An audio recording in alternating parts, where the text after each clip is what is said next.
नमस्कार सभी केंद्रीय कर्मचारी, राज्य कर्मचारी और पेंशन भोगियों के आपके अपने भरोसेमंद YouTube channel government employees times के फ्रेश वीडियो में एक बार फिर से हार्दिक स्वागत है। देश भर के 1 करोड़ से ज़्यादा केंद्रीय कर्मचारियों और पेंशनर्स के लिए आज की बड़ी खबरें। यूपीएस यानी यूनिफाइड पेंशन स्कीम के बाद केंद्र का बड़ा ऐलान है। दिवाली से पहले केंद्रीय कर्मचारियों को मिला केंद्र सरकार से बड़ा तोहफा। बम्पर बोनस इस बार तय है। केंद्रीय कर्मचारियों की मांग पर लगेगी मोहर। मिलेगा 8वें पे कमीशन के तहत बम्पर बोनस। साथ में देश भर के 1 करोड़ से ज़्यादा केंद्रीय कर्मचारियों और पेंशनर्स का महंगाई भत्ता बढ़ोतरी का लंबा इंतजार होगा जल्द खत्म। सरकार करने जा रही है बड़ा ऐलान। साथ ही 8वें वेतन आयोग को लेकर आई है जबरदस्त खबर है। केंद्रीय कैबिनेट में वेतन आयोग को लेकर चर्चा शुरू। यदि जानकारी पसंद आई तो वीडियो को लाइक कीजिएगा। चैनल पे पहली बार आई हैं तो प्लीज़ चैनल को सब्सक्राइब कीजिएगा, क्योंकि आपसे जुड़े तमाम तरह के महत्वपूर्ण आदेश, वीडियो और इन्फॉर्मेशन हम यहाँ पर लाते रहते हैं।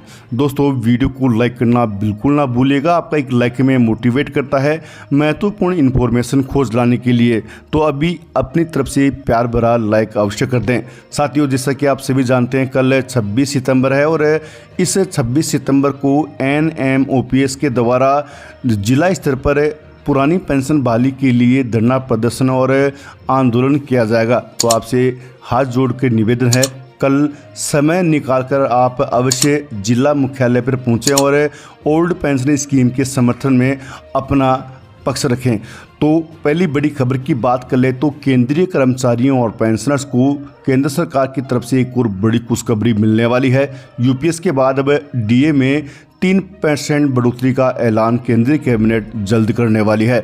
आपको जानकारी के लिए बता दें कि केंद्र सरकार के कर्मचारियों को इस महीने के अंत तक महंगाई भत्ते में बढ़ोतरी का तोहफा मिल सकता है। सूत्रों के मुताबिक सरकार सितंबर 2024 के तीसरे हफ्ते में 3 से 3% डीए बढ़ोतरी की घोषणा कर सकती है। इससे पहले मार्च 2024 में सरकार ने डीए में 4% की बढ़ोतरी की थी। इससे यह मूल वेतन का 50% हो गया था। बीते कुछ समय में केंद्रीय कर्मचारियों के फायदे से जुड़ी ये दूसरी बड़ी खबर है। हाल ही में सरकार ने यूनिफाइड पेंशन स्कीम यानी यूपीएस को लॉन्च करने का ऐलान किया था। केंद्र सरकार अपने कर्मचारियों और पेंशन भोगियों को महंगाई से राहत देने के लिए डीए और डीआर देती है। डीए केंद्रीय कर्मचारियों को मिलता है, जबकि डीआर पेंशन भोगियों को। हर साल जनवरी और जुलाई में डीए और डीआर में बदलाव किया जाता है। हाल ही में संसद के मानसून सत्र के दौरान केंद्रीय वित्त राज्य मंत्री पंकज चौधरी ने बताया था कि कोरोना महामारी के दौरान डीए और डीआर की 3 किस्तें रोकी गई थी, जो कि 1 जनवरी 2020, 1 जुलाई 2020 और 1 जनवरी 2021 है। तो उन्होंने कहा कि महामारी के कारण उत्पन्न आर्थिक संकट के दौरान सरकार पर वित्तीय दबाव को कम करने के लिए ये फैसला लिया गया था और अब सरकार के द्वारा बकाया डीए एरियर जारी करने का कोई भी मूड नहीं है। तो लंबे समय से केंद्रीय कर्मचारी अपने बकाया डीए एरियर की सरकार से मांग कर रहे थे। इस मांग को लेकर राष्ट्रपति, प्रधानमंत्री और वित्त मंत्रालय को कई बार लेटर भी लिखा जा चुका है और कई बार वित्त मंत्रालय और डीओपीटी के अधिकारियों के साथ केंद्रीय कर्मचारी संगठनों की कई दूर की वार्ता भी हुई थी, लेकिन केवल आश्वासन मिला। 18 महीनों के बकाया डीए एरियर अभी तक जारी नहीं किया गया है। लेकिन अब सरकार के द्वारा साफ इनकार कर दिया गया है कि केंद्र सरकार 18 महीनों का बकाया डीए एरियर देने के मूड में बिल्कुल नहीं है। वहीं आपको जानकारी के लिए बता दें कि केंद्रीय कर्मचारियों और पेंशनर्स के डीए और डीआर में 3% बढ़ोतरी का ऐलान जल्द होने वाला है, जिसके बाद में सैलरी और पेंशन में ज़बरदस्त बढ़ोतरी देखने को मिलेगी। वहीं अगली बड़ी खबर की बात कर ले तो 8वें पे कमीशन को लेकर बड़ी खबर निकल के सामने आ रही है। लंबे समय से केंद्रीय कर्मचारी संगठन और पेंशनर समाज के द्वारा केंद्र सरकार से 8वें पे कमीशन के गठन की डिमांड की जा रही है। लगातार बढ़ती महंगाई से आम जनता के साथ साथ निजी और सार्वजनिक क्षेत्र में कार्यरत कर्मचारियों पर भी आर्थिक बोझ बढ़ता जा रहा है। केंद्रीय और राज्यों के सरकारी कर्मचारी सालों से वेतन बढ़ोतरी की उम्मीद कर रहे हैं। केंद्रीय कर्मचारियों की वेतन बढ़ोतरी होने के बाद राज्यों के सरकारी कर्मचारियों के वेतन में वृद्धि संभव है। केंद्रीय कर्मचारी पिछले कई सालों से वेतन बढ़ोतरी के लिए 8वें वेतन आयोग के गठन की डिमांड कर रहे हैं। अब चालू कैलेंडर साल 8वें वेतन आयोग के गठन का साल चल रहा है। 7वें वेतन आयोग के गठन की समय सीमा समाप्त होने वाली है।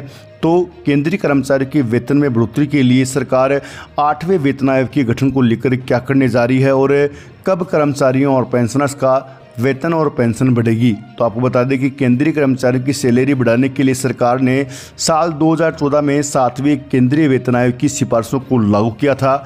हालांकि 8वें वेतन आयोग को लेकर गठन को लेकर सरकार की ओर से अभी तक कोई खुलासा नहीं किया गया है, लेकिन माना जा रहा है कि किसी भी वेतन आयोग की समय सीमा 10 साल होती है। इस लिहाज से साल 2024 में केंद्रीय कर्मचारियों की सैलरी बढ़ाने के लिए 8वें वेतन आयोग का गठन किया जा सकता है। हालांकि उम्मीद ये की जा रही कि 7वें वेतन आयोग की समय सीमा समाप्त होने से पहले सरकार 8वें केंद्रीय वेतन आयोग का गठन कर देगी। वेतन आयोग की सिफारिशें पर सरकारी कर्मचारियों के वेतन भत्ते और रिटायरमेंट के समय पेंशन का निर्धारण करती है। इसके साथ ही राज्यों में भी केंद्रीय कर्मचारियों की वेतन बढ़ोतरी के आधार पर राज्य कर्मचारियों के वेतन में भी बढ़ोतरी की जा सकती है। सरकारी कर्मचारियों के वेतन बढ़ोतरी के लिए जब कोई वेतन आयोग की सिफारिश करता है तो उसे इसकी रिपोर्ट तैयार करने में कम से कम 1 साल से लेकर 1.5 साल तक का समय लगता है। वेतन आयोग के कर्मचारियों के वेतन बढ़ोतरी के साथ साथ भत्ते और पेंशन निर्धारण के लिए मैट्रिक्स का इस्तेमाल करते समय देश की आर्थिक स्थिति और सरकारी खजाने का भी ख्याल रखता है। अपनी रिपोर्ट में आयोग सरकार को पहले ही बता देता है कि अगर केंद्रीय कर्मचारी के वेतन भत्ते और पेंशन में बढ़ोतरी की जाती है तो सरकारी खजाने पर कितना बोझ पड़ेगा। 7वें वेतन आयोग के तहत वेतन संशोधन के बारे में कर्मचारी यूनियनों ने 3.68 का फिटमेंट फैक्टर मांगा था, लेकिन उस समय सरकार ने फिटमेंट फैक्टर को 2.57 पर समझौता किया था।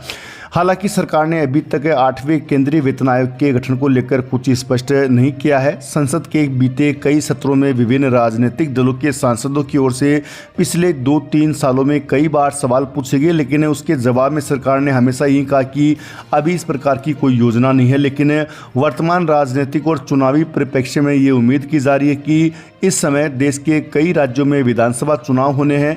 जम्मू कश्मीर में विधानसभा चुनाव संपन्न हो गया है। ऐसी स्थिति में संभावना यह जाहिर की जा रही है कि सरकार दिवाली 2024 तक संबंधित 8वें वेतन आयोग का गठन का ऐलान कर सकती है और 2026 तक केंद्रीय कर्मचारियों के वेतन में बढ़ोतरी होने की संभावना है। यदि केंद्र सरकार के द्वारा वेतन आयोग का गठन किया जाता है तो 1 जनवरी 2026 से वेतन आयोग का लाभ लाखों कर्मचारियों और पेंशनर्स को मिलेगा। वहीं अगली बड़ी खबर की बात कर ले तो बोनस को लेकर बड़ी खबर निकल के सामने आ रही है। केंद्रीय कर्मचारी संगठन के द्वारा डिमांड की गई है कि उन्हें बोनस 7वें वेतन आयोग की सिफारिशों के तहत दिया जाए। अभी तक उन्हें 6ठे वेतन आयोग की सिफारिशों के तहत बोनस दिया जा रहा है, जो कि सरासर अन्याय है। तो केंद्रीय कर्मचारी संगठन द्वारा सरकार से डिमांड की गई है कि अब इस बार जो दिवाली पर कर्मचारियों को बोनस मिलेगा वो बोनस 7वें पे कमीशन की सिफारिशों के आधार पर दिया जाना चाहिए, न कि 6ठे वेतन आयोग की सिफारिश के आधार पर।